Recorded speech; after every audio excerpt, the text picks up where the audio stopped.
Okay, good evening, everyone. We are about to tackle Operational Audit Chapter 5 to 6, entitled Control Frameworks and Tools.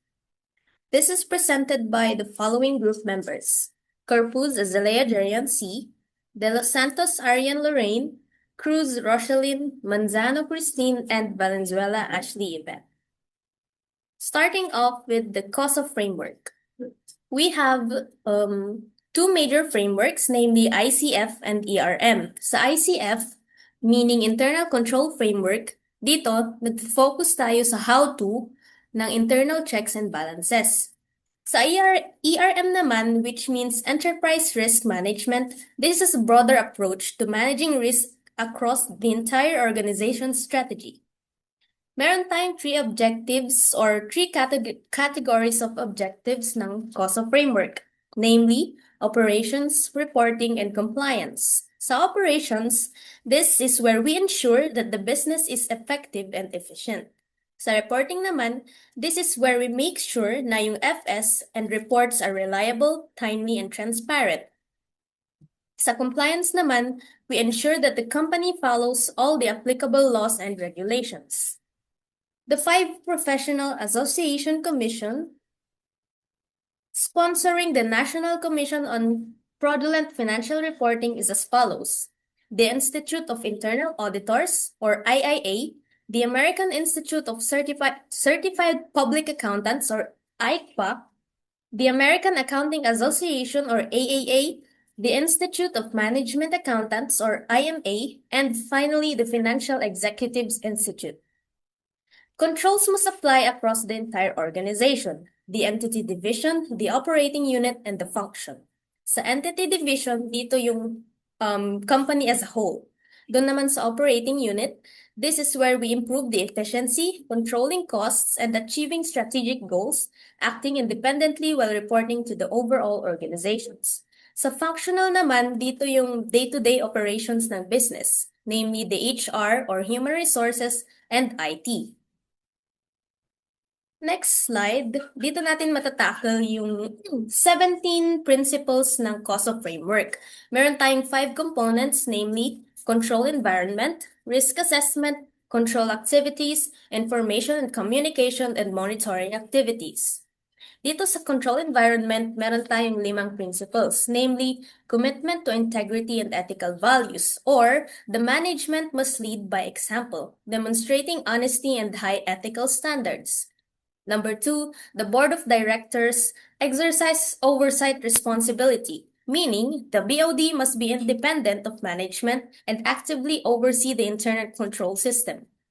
Number 3, establish structure, authority, and responsibility, meaning that the company must have a clear organizational chart where everyone knows who they report to and what they are responsible for. Number 4, commitment to competence. The business must hire, train, and keep employees who have the skills necessary to do their jobs. And lastly, enforcing accountability, in which individuals are held responsible for their internal control responsibilities through performance reviews, and incentives. Sa pangalawa nating component, ito yung risk assessment. Meron naman tayong 4 na principles dito. Number 6 being set suitable objectives, meaning that the management must have clear goals so that the risk and those goals can be identified.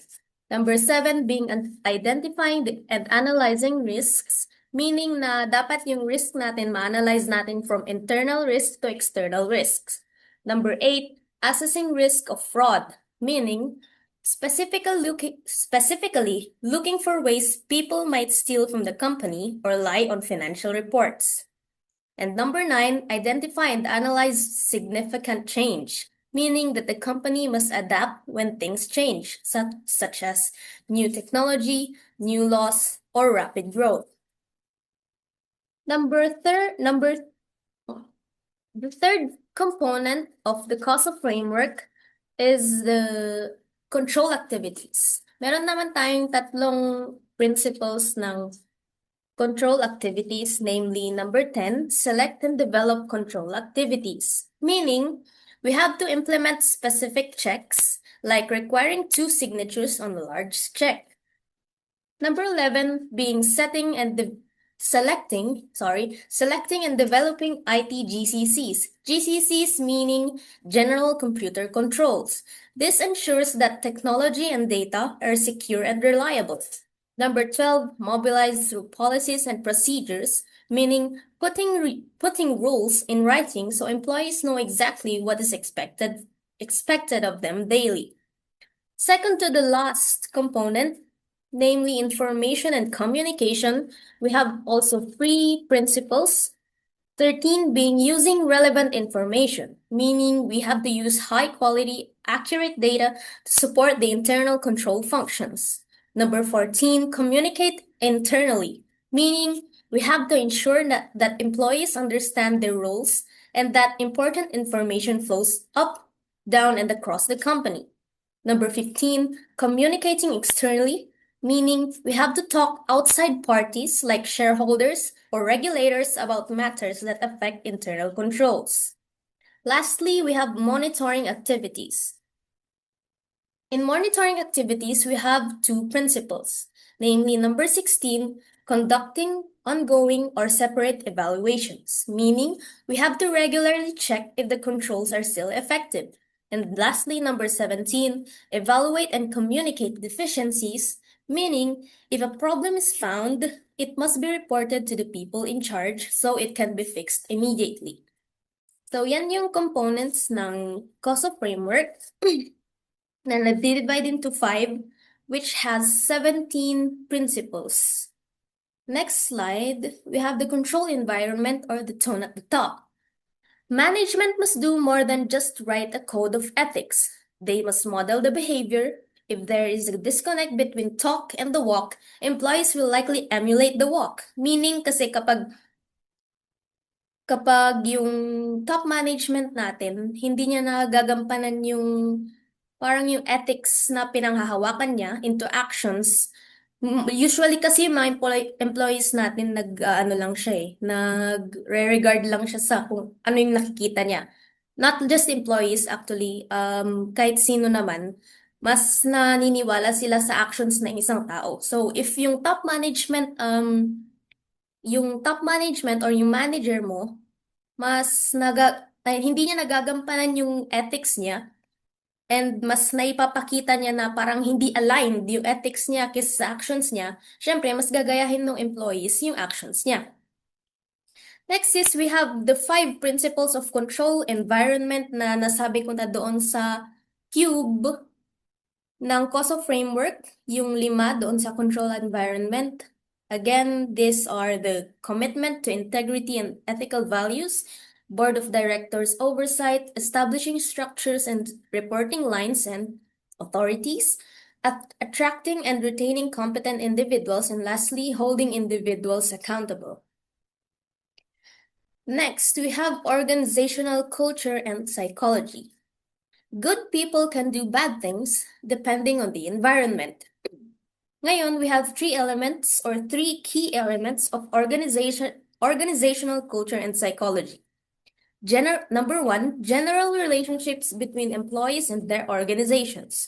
Number 2, vertical or hierarchical system of authority of defining superiors and subordinates. Number 3, general views of employees about their organization's destiny, purpose, and goals, and their place in it.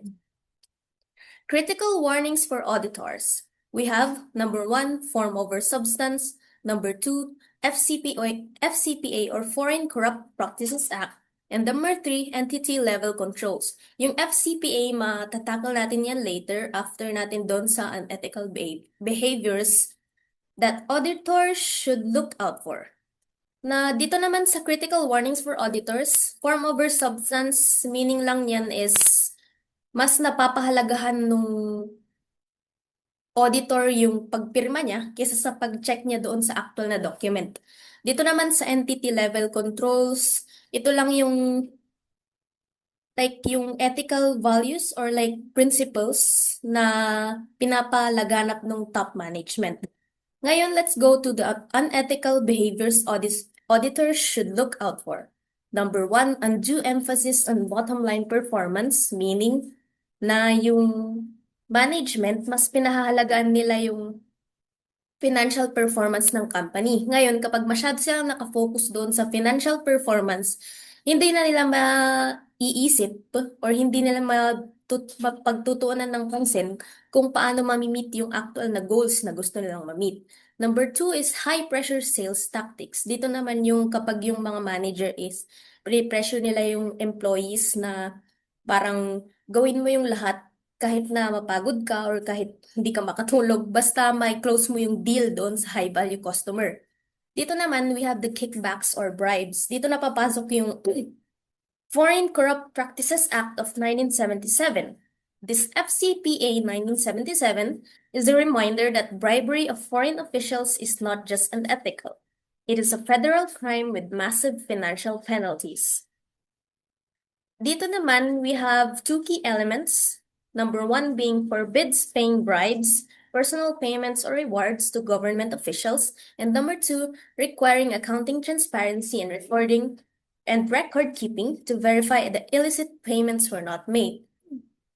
If you're not familiar with the word bribery, bribery is ito yung kadalasan na ginagawa ng mga government officials, not only in the Philippines, but around the world, which is magbibigay sila ng malaking price, whether it's money or property, para mapasayo yung loob ng botante. Parang yung, normally na ginagawa ng individuals or hindi, kahit hindi naman sa government nangyayari din sa school. Sometimes people bribe others na, kunwari, example, sige, sasabihin ko yung issue nitong tao na to sa'yo, basta ang kapalit nun, you have to leak something. Like example, exam, you have to leak the exam para makapasa ako. Ganun nagfa-function yung bribery. Katulad din sa government, you have to vote me, but kapalit nun, I mean, I have to give you this amount of money, but ang kapalit nun, you have to vote for me. Ganun lang nag-work yung bribery. And then next thing, ayun, let's go to bad apples and bad barrels. While some individuals have a negative disposition, a weak control environment can create a bad barrel, where even good employees succumb to pressure or opportunity. Ngayon, let's tackle the meaning of bad apples and bad barrels. Hindi lang din nangyayari to sa entity. Nangyayari naman to sa everyday life na natatackle natin yung ganyan types ng tao, types ng environment. Pero since we're talking about operational audit, let's connect it to the entity.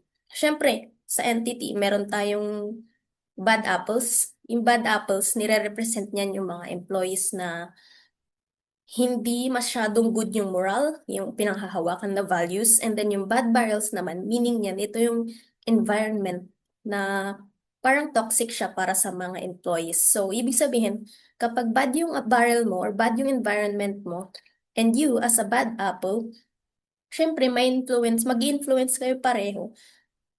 Ang kalalabasan nun, syempre, parang walang magandang pupuntahan yung company. Syempre, yung madadamay yung entity nun. So, para ma-prevent natin yun, kailangan improve natin yung controls or yung overall control from top management to middle management, syempre. To lower management, kailangan i-improve natin yung environment natin para maiwasan natin yung mapadami yung ganitong types ng tao, ganitong types ng environment. Next is the tone in the middle. While the tone on the top sets the tone, the middle managers are the ones employees interact with daily. If middle management ignores controls to hit targets, the tone at the top becomes irrelevant. Meaning, syempre, sometimes kasi yung mga manager, nag-a-act sila on their own. Hindi nila kinoconsult mo na yung top management kung ano gagawin. Syempre, pressure na din siguro ng mga employees sa middle management na nag-share ng information sa mga manager. Pero usually, dapat, syempre, consult muna natin yung top manager, top management, para alam natin kung ano yung dapat gawin. Kasi, if we act on our own, hindi natin alam kung yung consequences ba nun is good or bad.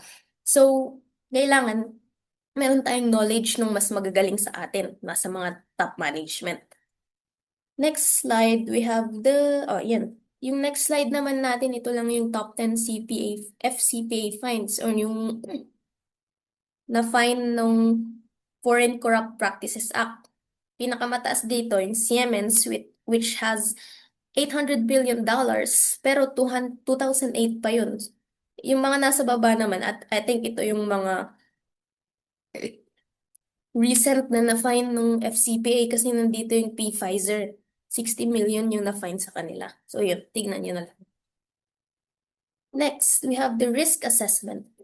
We have two dimensions sa risk assessment, namely the likelihood and the impact. Dito sa likelihood, this is like the probability na mangyari yung event, namely the risk. And yung impact naman, ito naman yung ano kayo magiging consequence kapag nangyari yung risk na yun. That's just basically it. So you must set clear objectives before you can assess the risk that might prevent you from hitting them. Meaning, syempre, hindi ka naman pwedeng mag-assess ng risk na wala kang objective, na wala kang plano. Parang sa ano lang, syempre sa relationships, kapag may naliligaw sa'yo, kailangan i-assess mo muna kung ano yung risk na pwedeng mangyari kapag naging kayo na. Kasi pag wala kang objective, syempre, hindi mo titignan kung anong klaseng tao siya. Oh, walang pupuntahan yung relationship niyo. Parang hindi din magtatagal. Same with the company. Kapag hindi mo inassess ng maayos, wala kang objectives para mag-assess ng risk, parang you're just throwing away possible, what do you call this again? Possible positive outcomes. Kasi wala nga objectives. So, bara-bara na lang. Siyempre, pag bara-bara yung galaw mo, basta-basta na lang din, kung saan-saan na lang din pupunta yung goals ng company mo, wala kang straight line. Ngayon, we have three separate categories of management objectives. These are namely reporting, compliance, and operations. Examples of linkages between objectives and strategic priorities are, number one, an employee's objectives have a focus on cost reduction.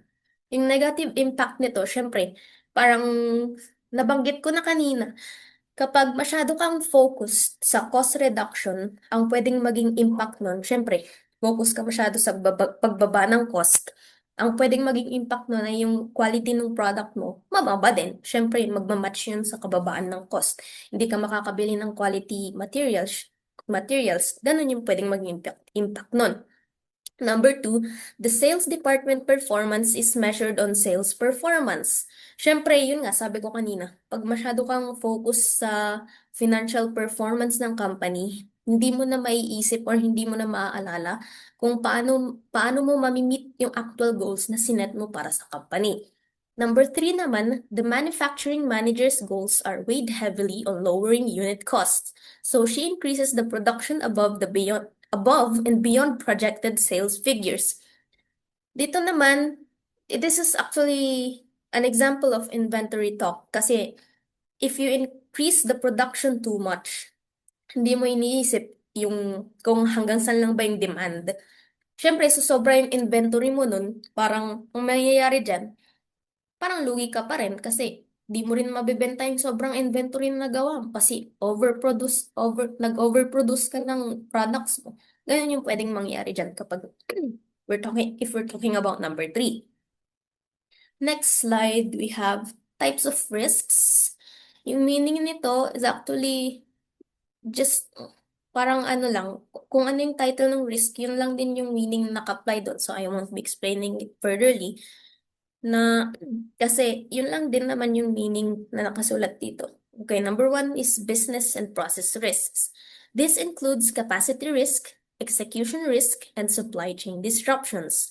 Technological risk, this focuses on data, system availability, data integrity, and system capacity. Personal risks, this identifies the risks related to employee competence, lack of motivation, poor judgment, or malfeasance. Malfeasance, ito yung wrongdoings, particularly wrongdoings ng employee or official ng kumpanya. Next is financial risks. This includes liquidity risk, market fluctuations, and foreign currency exposure. We also have external environmental risks, namely environmental, pollution liabilities, and natural disasters. Number two, political, regulatory changes, public policy demands, and civil instability. Number three, shifting demographics, privacy concerns, and corporate social responsibility requirements. Ayun lang yung following risks na naka-connect dito sa topic. So, I won't be discussing it further kasi yun na nga yung meaning kung anong nilagay ko dito. Next is, let's tackle the smarter model. Smarter model specifically means specific, measurable, achievable, relevant, time-bound, evaluated, and rewarding. Specific, we have significant, simple, stretching, and sufficiently detailed. Siyempre, if we're talking about smarter models for achieving effective goals, kailangan specific yung magiging goals natin kasi if it lacks details, then hindi mo din naman mapupuntahan or hindi ka makakagawa ng effective ways para ma-achieve mo yung goals mo since it lacks details nga. So it should have sufficient details, it should be significant, it should be simple, and it should be stretching. Sa measurable naman, we have meaningful, motivational, and manageable. Siyempre, kailangan yung goals natin meaningful. Kailangan motivational. Kasi pag unmotivational naman yung goals mo, sino namang taong mag-enjoy nun? Sino man taong mag-enjoy na makamit yung goals na sinet mo para sa company, di ba? Okay, your meeting will end 10 minutes. Kapag nag-end ito, i-continue ko na lang din, no? Gawa na lang ulit ngayon ng bagong meeting. Okay, so, we have achievable. Bilisan ko na lang. Achievable meaning appropriate, assignable, ambitious, aspirational, attainable, agreed, actionable, and aligned. Meaning, dapat yung goals natin aligned doon sa doon sa strategy na gusto nating iset, aligned doon sa values natin, aligned doon sa ethics natin. Kasi kapag hindi, then syempre, hindi natin sure kung mamimit na natin yung goals natin effectively.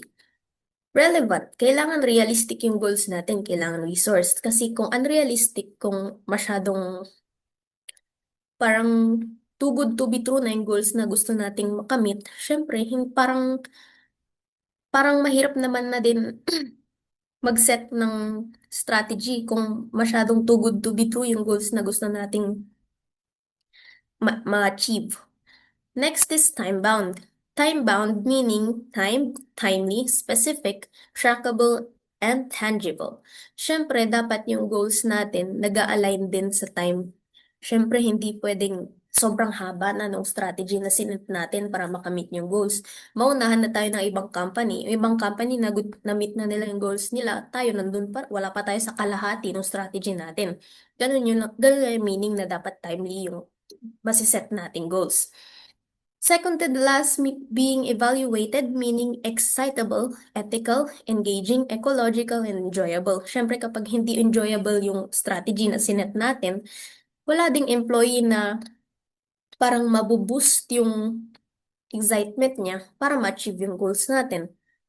Lastly, rewarding. We have re-evaluating, revisiting, recordable, and reaching. Siyempre, kailangan yung naset nating goals, pwede nating ma-reevaluate, pwede nating ma-revisit anytime para makita natin kung saan pa tayo pwedeng mag-improve, saan tayo pwedeng mag-exceed, hanggang saan lang tayo para syempre makapag-plan pa tayo kunwari sa next or in the future, makapag-plan pa tayo ng much more effective goals para sa company natin. Okay? Next, we have the internal auditor's strategic role. Defining goals. If objectives are missing or undefined, auditors must engage management to help clarify them, as you cannot audit a process effectively without knowing its goal. The audit sequence. Internal audit activities should follow a logical flow. Objective, risk, control, audit step, and finding. And lastly, linking to risks. Every audit test should be linked, Every audit test should be linked to a specific risk that threatens a business objective. For the next slide, it will be presented by Ms. Christine Manzano. Everyone, today I will be discussing Figure 5.2, the link between the audit findings and the business objectives. So, let's talk about internal auditing. Usually, pag narinig natin ng audit, iniisip natin na ito ay paghahanap lang ng mali or failures. But according to our materials, yan ang pagkakamali ng maraming auditors. Hindi sapat na sabihin natin may mali dito. But we need it to link to the business objectives. Isipin nyo, why does the company exist? It is for the customer. So, every time na may nakikita tayong audit finding, dapat itanong natin, what are the benefit to my customer?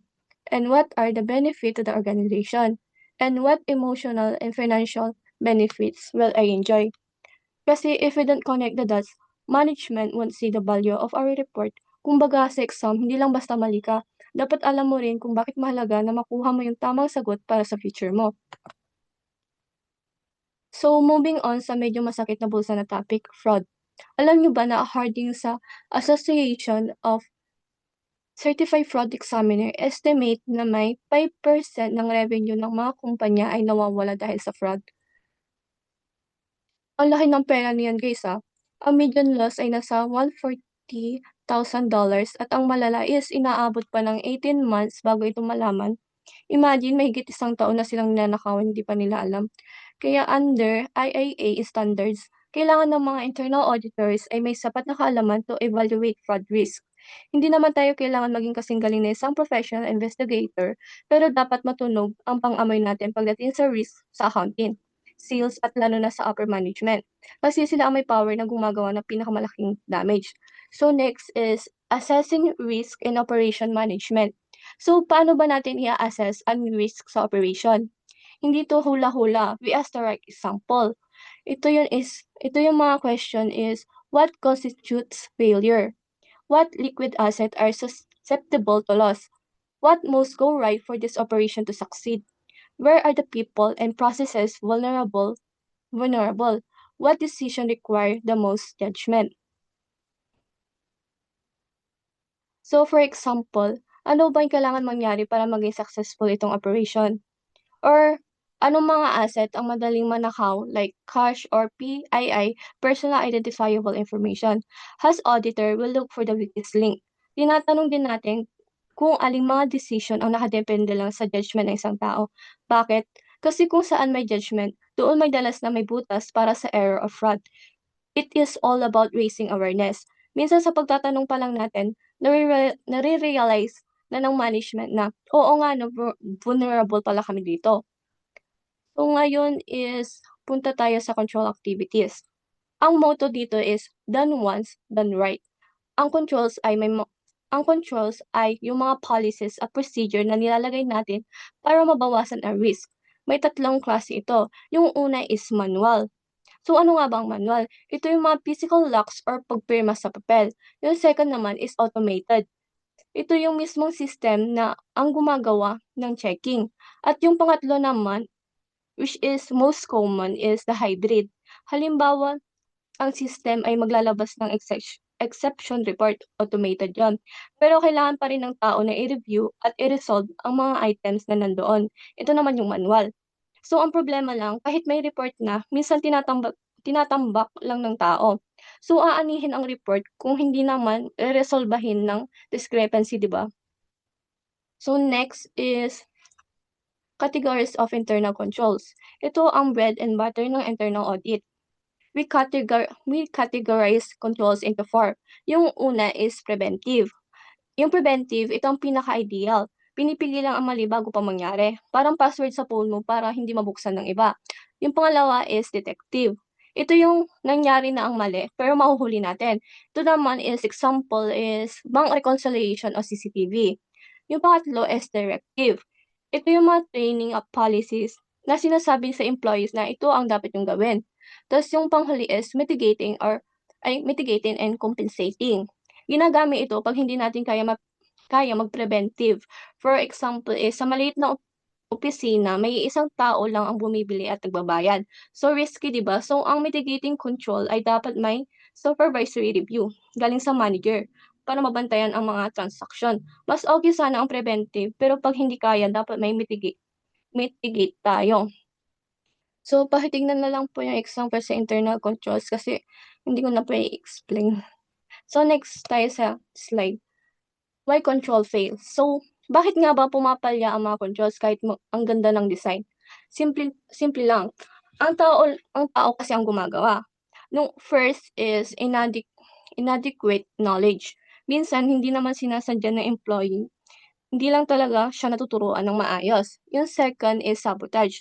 Ito yung mga empleyadong galit sa kumpanya.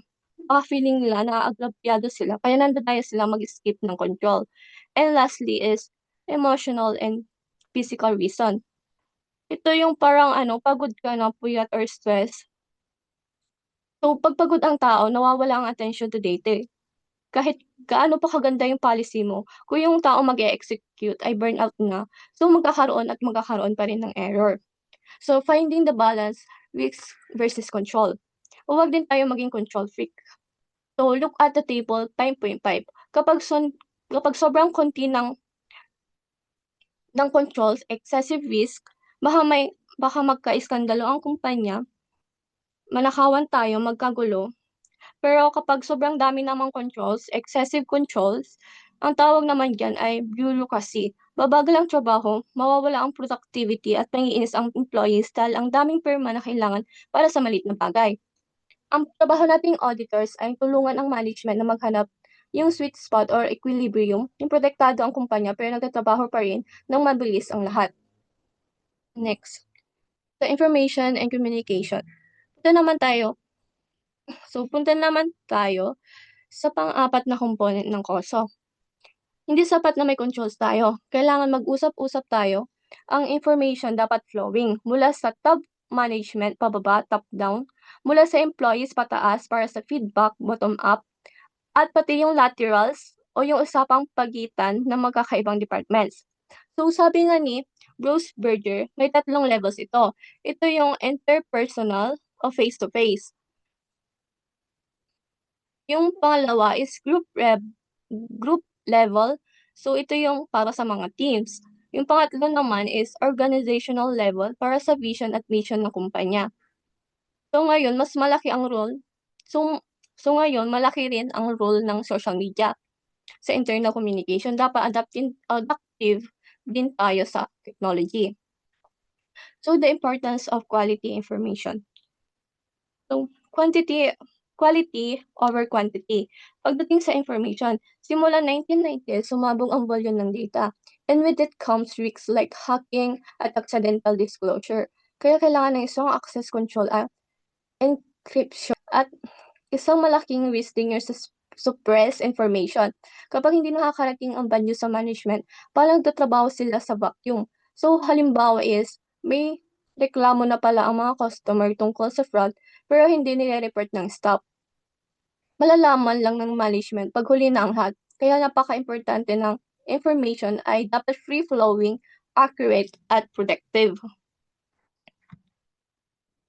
Third-party risk, why outsourcing isn't risk-free. So sabi ni Mark Stapleton, ang goal ng kumpanya is to perform a core competency.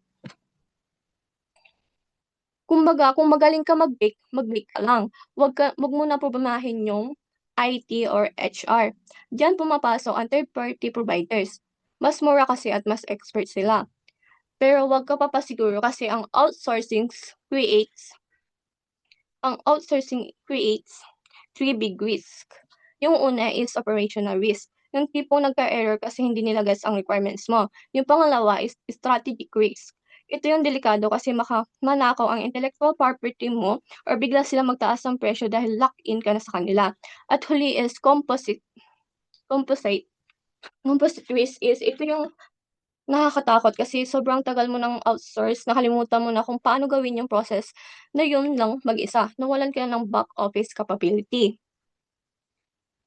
So, managing outsource risks and SSAE standards. Now, kahit i-outsource mo ang trabaho, hindi mo pwedeng i-outsource ang responsibility. Ang kumpanya pa rin ang mananago kung mali ang financial statement. Kaya before pumaya ang contract, kailangan ng matinding due diligence. So, dati, gumagamit tayo ng SAS 70. Ito yung old standard para i-audit ang mga providers na ito. Pero nag-evolve na ito ngayon, naging SSAE 16. At ngayon, naging SSAE 18. Under SSAE 18, kailangan i-identify pati yung mga sub-service organization or yung mga subcontractors ng providers mo. Hindi pwedeng vetted sila nung simula, tapos papabayaan na. So, dapat tuloy-tuloy, dapat ang monitoring. Dito tayo sa medyo technical, pero super importante, ang SOC report. So, SOC 1 is para ito sa mga auditors na nagbabantay ng mga financial reporting. Yung SOC 2 naman is para naman ito sa security at privacy. Dito tinitingnan kung safe ba ang data. SOC 3 is parang light version lang ng SOC 2, yung pwedeng ipakita kahit kanino. So, sa may type 1 versus type 2 is may distinction. Ang type 1 is description lang. Parang tinitignan lang kung tama ba ang drawing ng controls. Pero ang type 2, tinitingnan kung operating effective ba talaga. Ibig sabihin, gumagana ba talaga siya sa totoong buhay sa loob ng mahabang panahon. So, monitoring activities, the pulse of system. So, moving on to the monitoring activities. Isipin nyo, ang monitoring ay parang pulse ng kumpanya. Pwedeng ongoing, built into the process, or separate, periodic audit. Applying this to COSO. Sa control environment, pwede tayong mag-service sa mga employees. Like, yung mga tanong na, ethical ba siya? Ganon. Sa risk assessment is, tinitignan natin yung inventory shrinkage. So, bakit nakaka-variance o may nananakawan ba? At sa information and communication, importante ring i-research yung mga HR compliance. Kasi maraming aalis na employee or bad ang treatment ng staff, asahan nyo babagsak ang operational performance at tataas ang risk ng fraud. So, IT and Global Technology Audit Guides. Now, let's talk about tech. Dati ang IT tinitingnan lang as a support. Pero ngayon, IT is a business service partner. Kung walang IT, walang kumpanya. Para sa ating auditor, hindi naman IT expert. So don't worry kasi ang IIA ay nag-release ng GTOGS or Global Technologies Audit Guides. So may 18 guides yan. Mula sa cybersecurity, big data, hanggang sa pag-audit ng mga smart devices. Useful ito para mas mapalawak natin ang knowledge natin at malaman kung paano i-review ang computer operation na hindi naliligaw. Next is COBIT. Kung ang COSA ay para sa internal control in general, ang COBIT naman ay focus sa IT. Actually, sa Principle 11 ng COSA 2013, nire-recognize na ang pivotal role ng IT. Ang COBIT ay hindi lang technical, managerial din siya. So, focus nito ang pag-establish ng IT direction at project management. Isang reminder lang is, madalas ang kumpanya gagastos ng milyon-milyon sa system pero titipid sa training ng employees. Kapag hindi marunong gumamit ang end user, ang ending niyan is babalik sila sa manual spreadsheets at sayang lang ang pera ng kumpanya.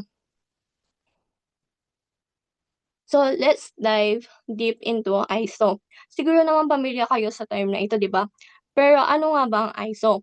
Basically, it stands for International Organization for Standardization. Nakabase sila sa Geneva, Switzerland at binubuo sila ng 162 Nation Standards Group. Isipin nyo, mahigit 19,000 standard ang nailabas nila. So, bakit nga ba ito kailangan? Kasi sa business, lalo na sa global trade, kailangan natin ng common knowledge. Hindi pwedeng ibang standard ng Pilipinas at iba sa Amerika at iba sa Europe. Ang ISO, ang nagsisiguro doon na pag sinabi nating quality, pare-pareho tayo ng definition. Bilang mga auditors, ang ISO certification ay isang malaking indicator na ang kumpanya ay sumusunod sa international best practices. Ngayon, isa-isahin natin ang pinaka-relevant sa auditing. Una rito is ISO 9000 at ISO 9001. Ito ang the second line of defense ng isang organization. So, focus nito ay quality management. Kapag ang kumpanya ay ISO 9001 certified, ibig sabihin may matino silang process para ma-meet ang requirements ng customer. Ang sunod naman is ISO 31,000. Ito naman is dedicated sa risk management. Binibigyan tayo nito ng guidelines kung paano i-identify, i-evaluate, at i-treat ang risk. At syempre is ISO 27001. Napaka-importante nito sa panahon ngayon dahil focus nito ang information security. Sinisiguro ito na ang data ng kumpanya at ang mga customer ay protektado. So, by the way is meron din ISO 190011 Ito ang mismong guide natin para sa auditing. It provides instruction on how to perform internal or external audits of management system. Kumbaga, ito ang how-to manual natin.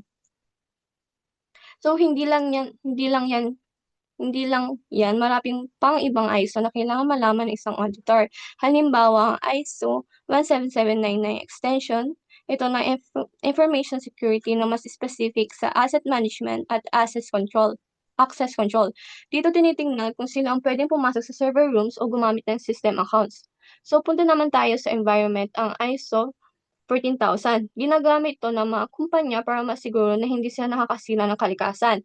Very relevant ito ngayon sa sustainability goals ng mga big corporation. Isa pang pinaka-importanting standard ay ISO 27001. Ito ang anti-bribery management system. So bilang auditors, love natin to kasi sinusukat nito kung paano katatag ang kumpanya laban sa corruption at suhulan.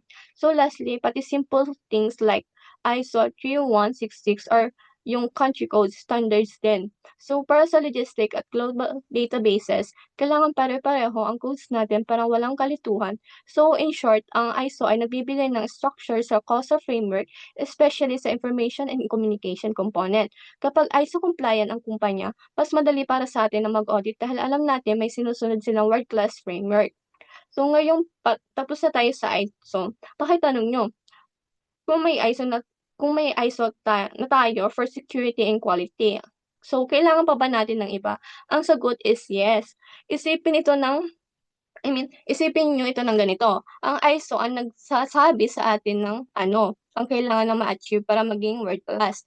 Pero pagdating sa mismong paano, patatakbuhin ang IT department, day to day, doon napapasok ang ITEL. Translation tayo mula sa General Management Standards papunta sa napaka-specific na library ng best practices para sa ITEL. So, ano nga ba ang ITEL? Hindi lang ito isang book. So, parang buong library siya. So, ang goal nito ay siguraduhin ng IT service ay hindi lang gumagana, kundi nagbibigay talaga ng value sa business. So, mayroong itong 5 main volumes na tinatawag nating service life cycle. So, magsimula tayo sa strategy. So, dito tinatanong is ano ba talaga ang kailangan ng kumpanya? Yung pangalawa is service design. So, ang tanong dito is paano ito bubuuin? Yung pangatlo naman is service transition. Ito yung phase kung saan i-deploy natin yung system pero kailangan mag-ingat para walang masira. And yung pang-apat is business operation. Ito yung day-to-day na pag may naghang na computer, sino ang tatawagan? At huli is CSI or continual service improvement. Kasi hindi pwedeng stagnant tayo. Dapat lagi may improvement. Bilang auditors, tinitingnan natin kung sino ba itong life cycle na ito para hindi magulo ang IT operations. So, now that we know how to run the service via ITIL, the next question is, paano na ba tayo kagaling dito? Are we just beginner or are we expert? Diyan naman papasok ang susunod na topic, ang CMMI para sukating ang maturity level.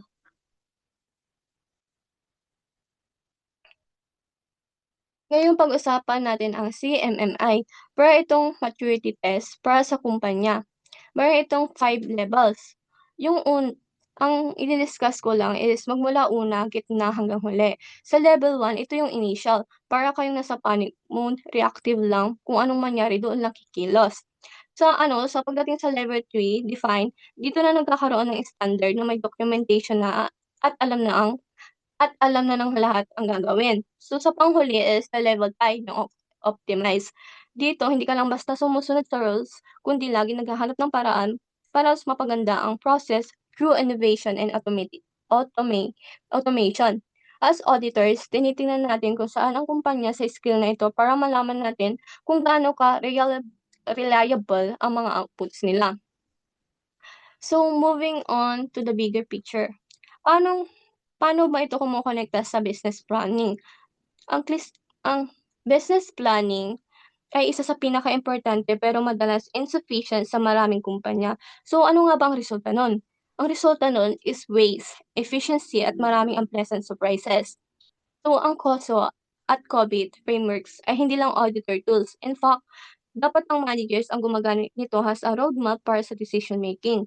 Kapag may structure ang decision making, mas madaling ma-achieve ang objectives habang minimize ang risk. Kumbaga, ito yung ways o Google Maps ng management para hindi sila maligaw. So, that's the end of my report. Thank you for listening. Now let's move on to the chapter 6, which are the tools. Dito, sinasabi na you cannot manage what you cannot control. You cannot control what you cannot measure. And you cannot measure what you cannot define. So internal auditors have a very challenging job to do. And over the last few years, it has become increasingly apparent that business dynamics related to risk and the amount of data that must be examined have increased much faster than the staff levels of internal audit departments. In this chapter, we examine tools ranging from highly quantitative to qualitative ones, serving as a tool to persuade the clients that either conditions are satisfactory or that they need corrective actions. Also, it helps to identify, analyze, and present facts and operational dynamics to apply a collaborative approach to internal auditing, which, when used effectively, yields many positive results. So, first tool is the histogram. These are charts that show the frequency distribution of numerical data using rectangles, each of which represents intervals. They display the probability distribution of a continuous variable. The range of values of the continuous variable is divided into a series of intervals of x-axis. Then the count of how many values fall into each interval is shown as the bars on the chart, the number case per unit of the variable on the horizontal. The intervals are consecutive adjacent. Example, kung walang gaps between the bars and of equal size. Sa histogram, the x-axis represents the dimension arranged over equal intervals and can represent hours of operation for a service center, prices, odometer, or similar variables.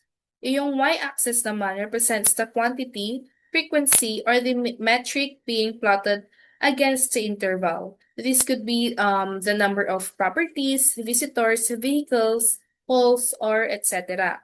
So, itong histogram, kapag na-construct, it could plot the amount of sales revenues per hour, the number of vehicles served per hour during a workday, or the number of readings of vehicles reserved or serviced in a garage, and so on. Para ma-prepare yung histogram, ito yung mga following steps. Una, kailangan makalculate yung range of values, the maximum or the minimum. Pangalawa, divide the range into the evenly spaced intervals. Third, count the number of observation in each interval.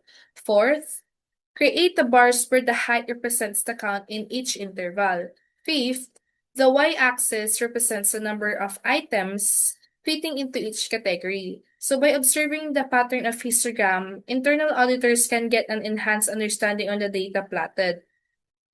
So ito pinapakita dito yung mga common shapes sa histogram, which are the normal or unimodal, skewed left or right, bimodal, or multimodal.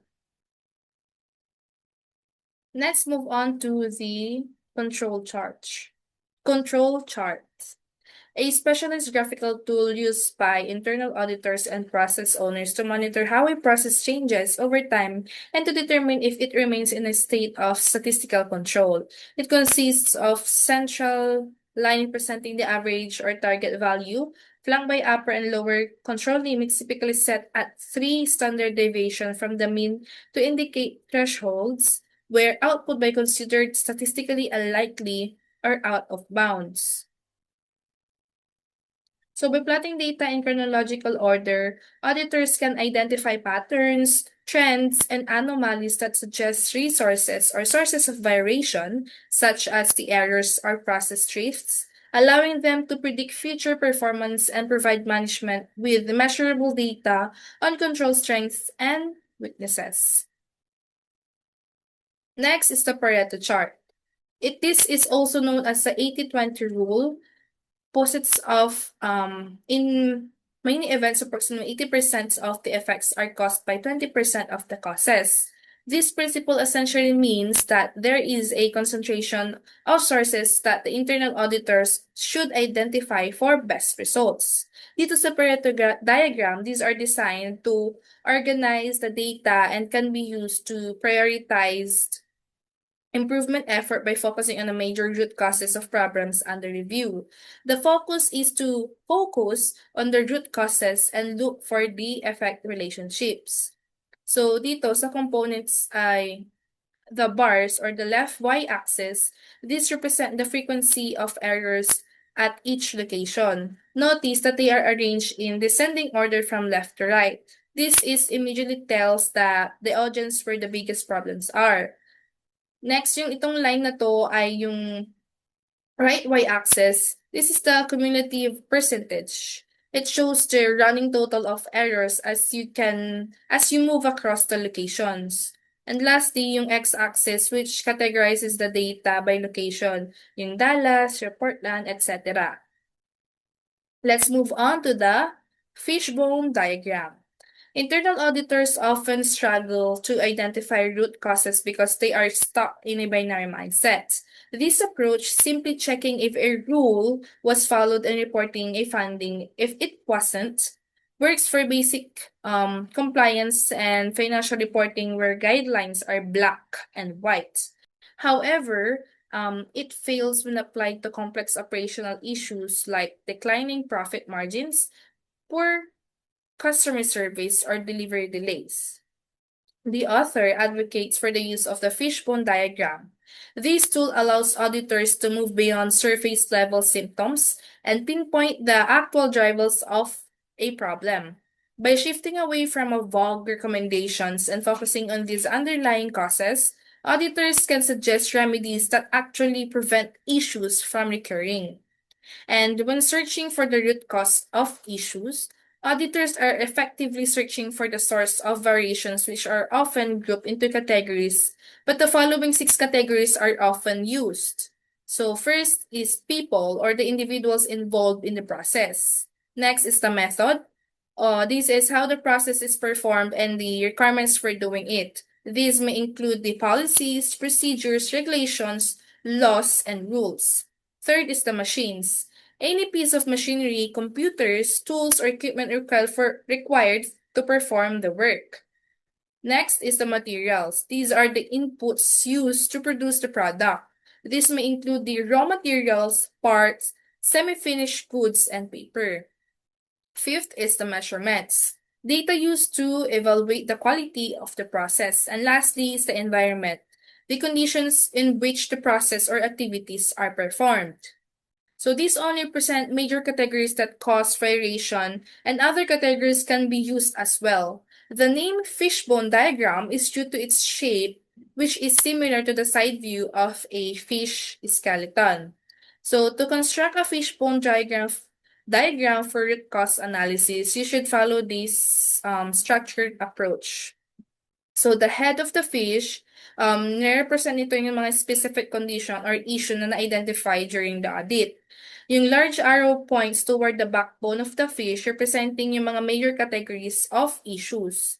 Yung mga smaller arrows naman connect to the major categories to identify the inputs, causes, and sources of variations. In a category such as people or specific sub-causes might include high employee turnover, a lack of skilled workers, insufficient training, or poor motivation. And yung mga sub-cause naman can be further expanded with even more detailed data points to pinpoint the exact root of the problem. So fishbone diagrams are ideal for participative exercises where instead of an auditor working in isolation, she can engage the team during the construction of the fishbone diagram or with the audit client. And lastly, dito naman tayo sa force field analysis. Force field analysis, or the FFA, is a creative analytical technique used to identify the driving and restraining forces affecting a planned organizational change. So it assists analysis in and moving organization from its current state to a desired state by identifying specific interventions to improve the performance. So FFA offers a strategic alternative to traditional, often confrontational methods of advocating for organizational change. Rather than escalating arguments or the pulling rank, when faced with the resistance, auditors can use this tool to systematically identify and rank the specific forces opposing a recommendation.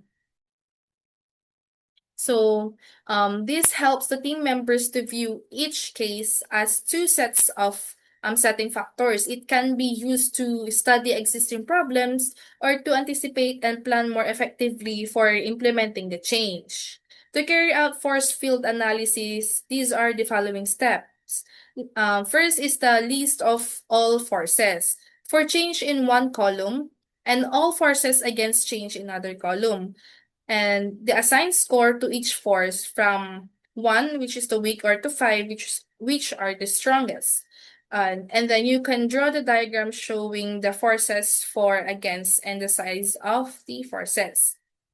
Since here in the diagram, the score is the 10 and 11. It indicates that the internal resistance, specifically the high cost and the combined fear and financial concerns of the staff, is currently stronger than the business's need to upgrade, because the against side is heavier and the plan to upgrade to the factory is likely to fail or face intense resistance unless management can either strengthen the reasons for the change or more effectively find a way to lower that score of 11. So, to further discuss, may I call Miss Ashley? So internal audit is changing. We are no longer just check the box investigators. We are becoming process consultants. Today, we are going to dive into the technical side of how we view a business. Instead of writing long, dense reports that people rarely finish, we're going to look at how to visualize a process to find the hidden leaks in an organization.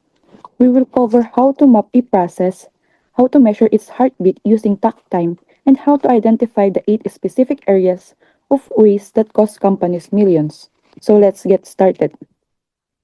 A flowchart is a diagram that represents a workflow or process. It shows the steps in the form of boxes of different shapes in the order or sequence of events by connecting the items with the arrows.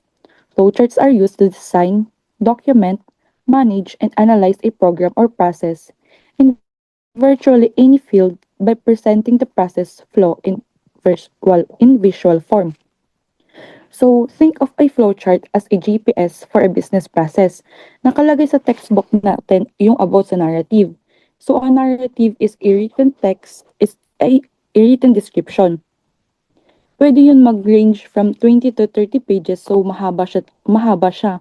And most of the students, alam naman natin na hindi naman na nila gugustuhin na magbasa ng ganun kahaba.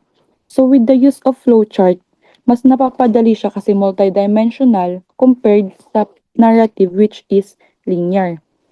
Mas madali na rin siyang malalaman kung ano ba yung goals natin, kung makikita na rin natin doon kung may anomalies na gaganap. So by meaning of anomalies, I mean the mistakes, the reworks, and the bottlenecks that slows everything down. Next slide.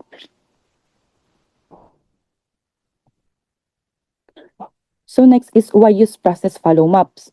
First is understand objectives and performance measurement. Second is identify activities and actors. Third is locate risks and controls. And fourth, find bottlenecks, reworks, and flaws. Next slide, please.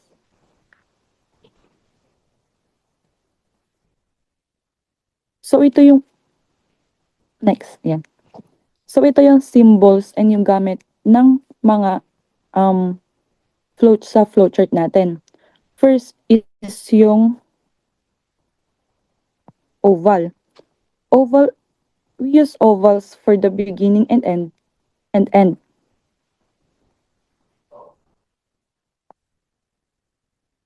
Wait lang.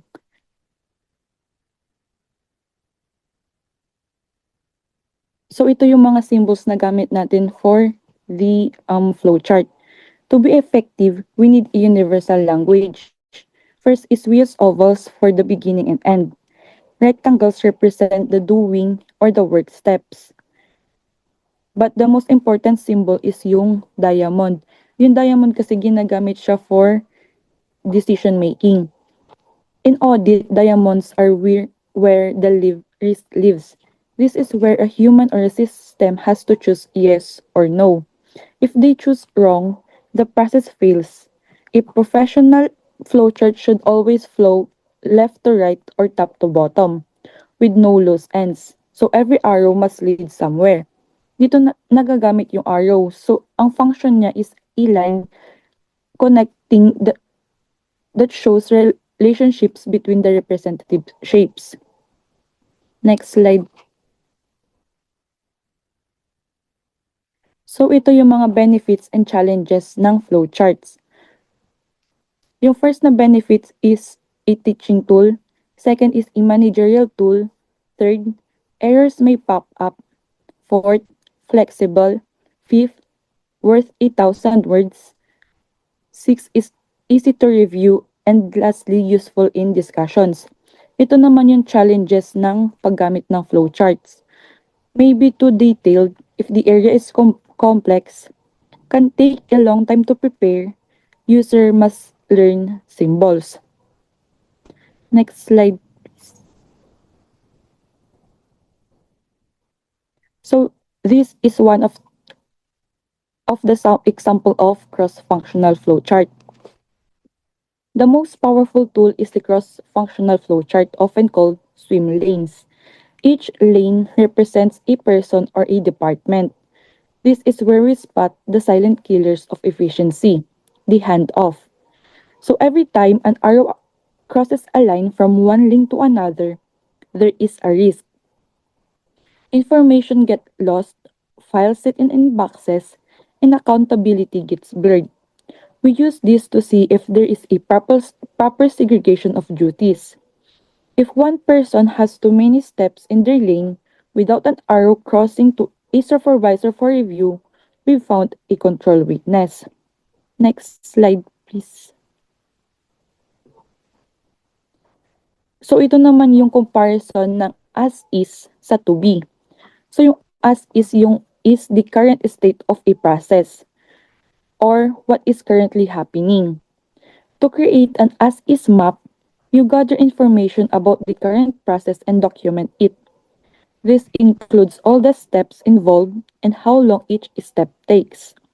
You can map these steps manually on a piece of paper or whiteboard with symbols, or you can use software to create your map. This creates a visual representation that shows exactly how the process works today, what decisions must be made, and how long each step takes. The ultimate goal of an as-is map is to identify problems in your current process so that you can make improvements of it to the future. So next naman is yung to be process. Yung at to be process map is used to define the way things could be done. So baka tanungin nyo, bakit pa kailangan ng to be process? Kung meron naman ng clear picture sa atin kung paano ba manggagawa ang isang bagay. The answer is that you may not have thought about everything and there could be potentially be parts of the process that you haven't visualized or even worse, are ignoring. So next slide, please. So ito naman, ipagko-compare naman natin yung time sa cycle time. So yung takt time, yung formula na gagamitin natin is available production time over customer demand. So ano nga ba yung takt time? Takt time is a German word for rhythm or beat. It is the pace at which the company must work to satisfy the customer. So for example, if a team yung kailangan nila ng 360 minutes na working time sa isang araw and yung customer is 180 loans yung kailangan na demand nila. So ang takt time is 360 over 180 is equals to 2 minutes. This means na kailangan nila makakumpleto ng loan demand in every line every 2 minutes. So if the term's actual cycle time is 3 minutes, mag-feel na sila nun kasi hindi sila makaka-produce ng 2 minutes, so mayroon silang magiging permanent backlog. Next naman is yung sa cycle time. Yung cycle time naman, yung gagamitin nating formula is net production time over number of units. So cycle time is the total time from start to finish. But here is the secret. Sa most ng processes sa trabaho or sa kahit anong business, work time is only 5% ng total time. Yung other 95% nagagamit siya sa wait time. Yung wait time yun yung files na, for example, yung files na nandun lang na hindi nagagalaw.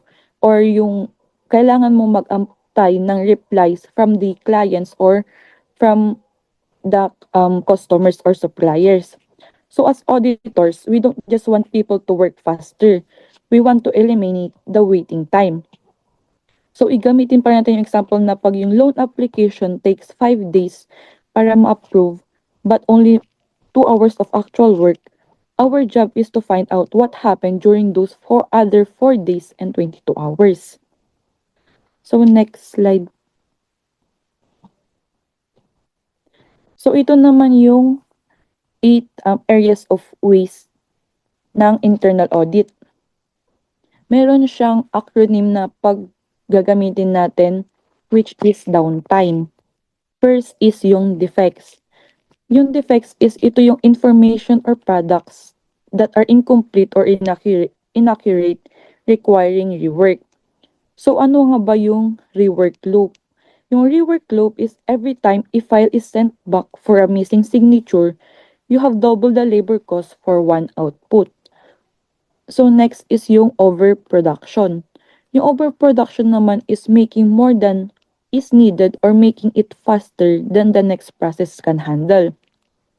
So ang ano dito is yung team that processing files that aren't due for weeks while current deadlines are being missed. Next is yung waiting. Waiting is yung people or systems waiting for the next step in a process to occur. So what is the wait time or work time? If a process takes 3 days but only 10 minutes of work, yung waste doon is yung waiting. So next is yung non-utilized potential. Yung non-utilized potential naman is yung failing to leverage the skills and knowledge of the staff. So ang ano dito is a senior analyst is spending 50% of their day on manual data entry. So ito yung waste natin na losing the brain power of the team to menial task. Next naman is yung transport. Yung transport naman is yung moving products, files, or information from one location to another without adding value. So how many times does this file move between departments, or each move increases the risk of damage, loss, or delay? Next naman is yung sa inventory. Sa inventory naman, ito yung storing work in progress ahead of requirements. So dito makikita natin yung meron bang massive backlogs of pending applications. So yung excess inventory hide defects and ties up organizational cash flow. Next naman is yung motion. Yung motion naman is yung unnecessary movements of people. Like for example, walking from other floors to another. So, thus the employees have all the tools they need in one digital or physical workplace, or are they jumping between five different software tabs? So, lastly naman is yung extra processing. Sa extra processing naman, dito yung putting more work into a product than the customer requires or doing redundant work. So are we rekeying data that was already entered, or are we performing a triple check on a low risk transaction? So in conclusion, yes, flow charting and lean analysis take more time than just writing a memo. It requires the skills and patience. It creates a visual surface that reveals the truth. It serves as a teaching tools for new staff and a managerial tool for oversight. So ultimately, it turns us from the people who find problems into the people who find solutions. So next presenter, please.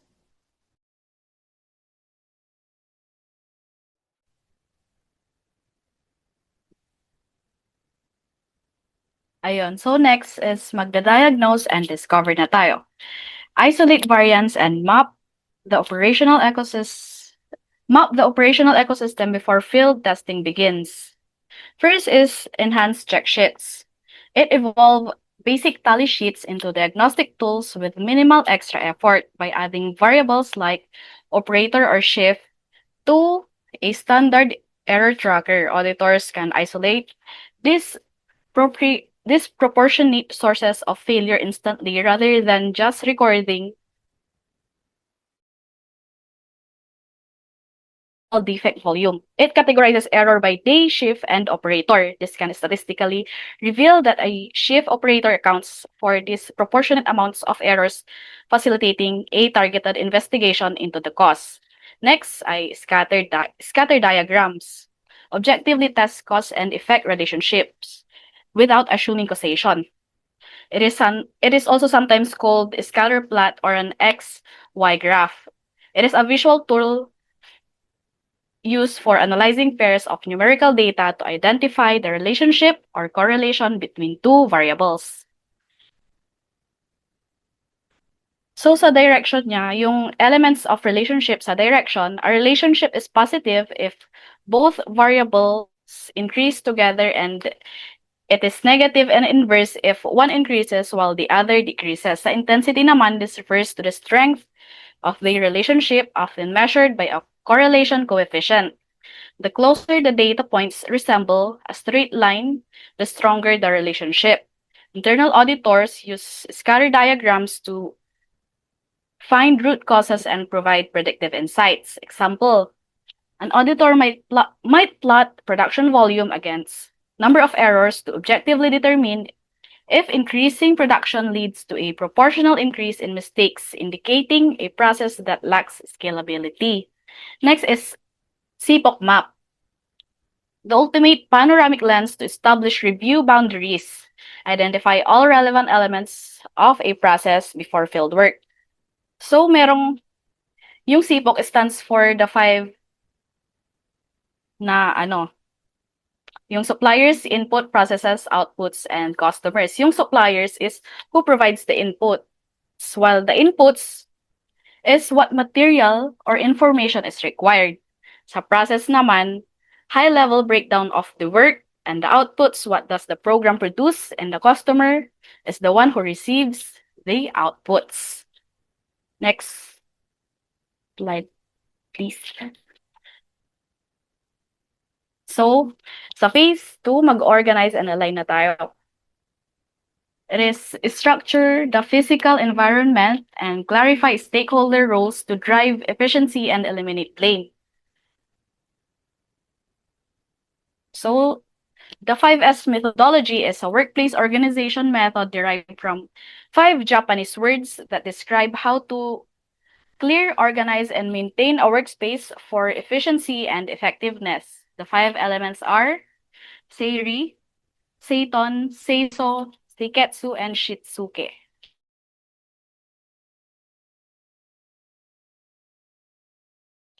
Yes.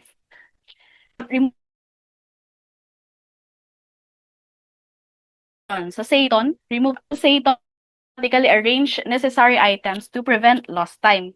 It systematically arranging necessary items so they are easy to find and select for use.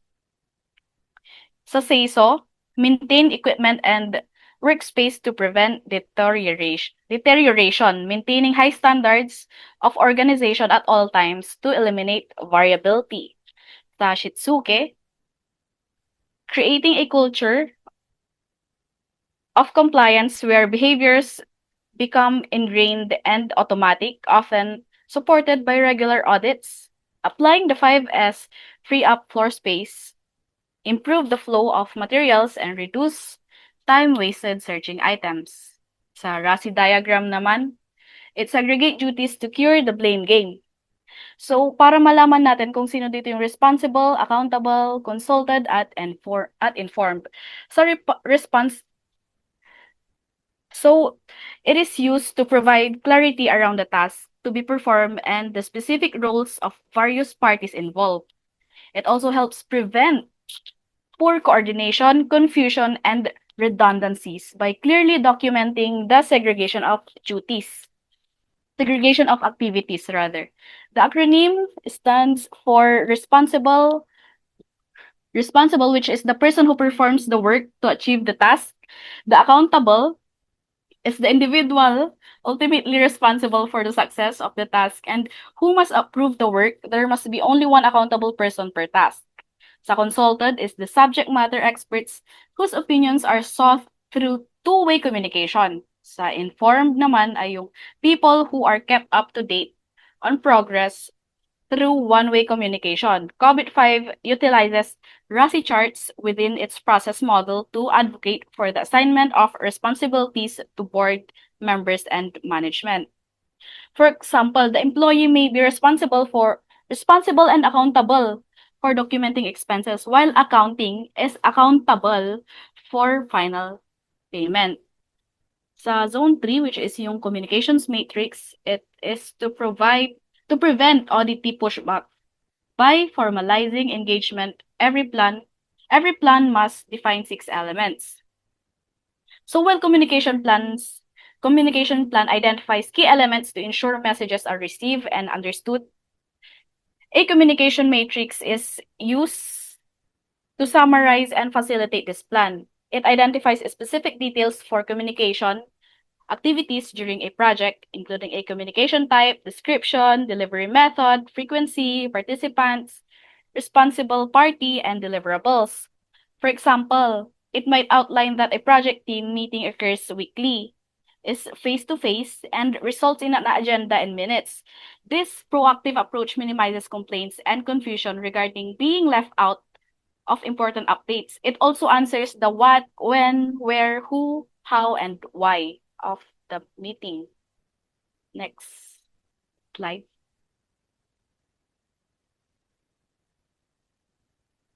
Sa phase 3 ay mag-safeguard and measure. Transition from behavioral resilience to structural error prevention and competitive benchmarking. Sa Pokayoke, yes, is a Japanese term meaning mistake proofing. It implies that stop relying on human attention. Force compliance by making process simple, mandatory, and intuitive. It refers to mechanisms designed into process to help operators avoid mistakes or to draw attention to human errors as they occur. Effective Pokayoke or mistake-proofing solutions share several attributes as they are simple, inexpensive, fail-safe, mandatory, and intuitive. An example of it for service environments are password protecting spreadsheet cells. So data can only be entered in predetermined fields or using pull-down methods to eliminate penmanship issues. The principle of Pokayoke include elimination, which is remove the possibility of error entirely, the replacement, which substitute the current step with a more reliable process, and three, facilitation, make the required activity easier to perform. 4, detection, identify the error before the further processing occurs. And 5, mitigation, minimize the effect of an error if it does occur. So sa benchmarking naman, the objective reality check against the corporate cop. It moved beyond merely identifying missing controls, evaluate actual performance metrics like time, quality, and cost. It compares internal statistics against industry leaders of certain excellence. Use this tool to transform audit findings into a continuous quality improvement initiative, proving not just a process works, but how well it works compared to the best. So benchmarking is the process of comparing statistical information or performance matrix against a standard or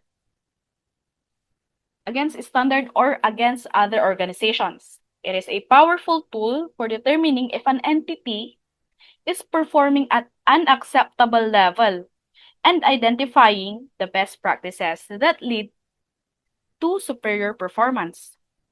Nahati yung benchmarking sa internal at external benchmarking. Internal benchmarking, it is identifying centers of excellence within the organization to emulate. While sa external benchmarking naman, it is identifying and comparing results with the best performing organizations in the same or other industries. In the context of COVID-5, benchmarking allows the governance body and the management to measure process capability and perform as is and to be, like yung sabi kanina ni Ms. Valenzuela, pinoperform niya yung as is and to be as health checks to support investment decisions. Internal auditors use benchmarking to provide objective information that broadens their role beyond just being a corporate cop. Yun lang. Thank you.